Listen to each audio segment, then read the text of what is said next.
Alam mo ba ang pinagkaiba mo sa mga taong yumayaman? Hindi ang sweldo mo, hindi ang swerte, at lalong hindi ang background ng pamilya mo. Ang dahilan kung bakit bawat katapusan ng buwan ay namumroblema ka kung saan kukuha ng pambayad sa kuryente, renta o pang-grocery ay dahil sa isang malupit na habit na ginagawa mo araw-araw nang hindi mo namamalayan. Masakit mang pakinggan, pero ikaw mismo ang dahilan kung bakit ka mahirap. At sa susunod na 12 minuto, iisa-isahin natin ang katotohanang ayaw mong harapin. Welcome back sa ating channel. Kung napapadalas ang buntong hininga mo tuwing titingnan mo ang bank account mo o ang natitirang barya sa wallet mo, para sa iyo ang video na ito. Marami sa atin ang nagpapakapagod, gising sa madaling araw, uwi sa gabi, subsub sa trabaho o sa maliit na negosyo. Pero bakit parang bawat sahod dumadaan lang sa palad mo? Parang gripo na walang tigil. Ang tulo ng gastos, pero ang kita parang patak-patak lang. Ngayon, hihimayin natin ang psychological at pinansyal na bitag na nagpapanatili sa iyong kapos. A. Ang I deserve this mentality. Si Mark ay isang masipag na empleyado. Pagkatapos ng isang nakakapagod na linggo, sasabihin sa sarili niya, grabe ang stress ko, deserve ko mag-milk tea, deserve ko mag-samyup-sap, deserve ko bilhin tong sapatos na to. Walang masama mag-reward sa sarili, pero kung ang rewards mo ay mas malaki pa sa naiipon mo, hindi mo yan deserve. Pinarurusahan mo ang future self mo.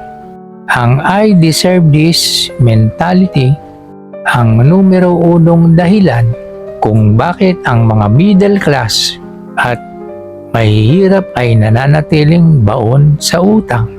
Binibili natin ang panandaliang saya kapalit ng pangmatagalang hirap.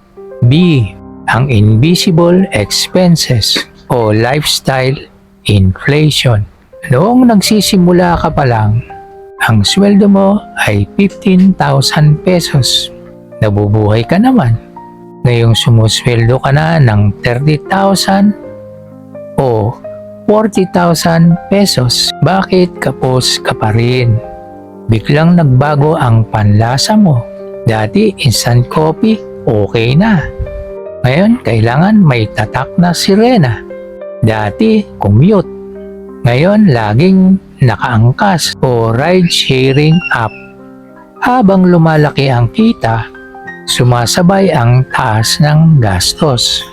Ito ang tinatawag na lifestyle inflation. Akala mo maliit na bagay lang yung mga subscription na hindi mo naman ginagamit o yung araw-araw na pag-order online. Pero ang maliit na butas, kapag pinagsama-sama, kayang magpalubog ng isang malaking barko. C. Ang fake assets trap. Nag-ipon ka ng kaunti o kaya nakakuha ng bonus. Ang unang ginawa mo, kumuha ng sasakyan na hulugan sa loob ng 5 taon o kaya bumili ng pinakabagong smartphone para magmukhang updated sa paningin ng mga kaopisina o kapitbahay. Napagpapalit natin ang asset sa liability. Ang tunay na asset, nagpapasok ng pera sa bulsa mo. Ang liability, naglalabas ng pera. Kung bumili ka ng kotse na hindi mo naman ginagamit sa negosyo, nagpapakain ka ng bakal buwan-buwan habang nababawasan ang halaga nito.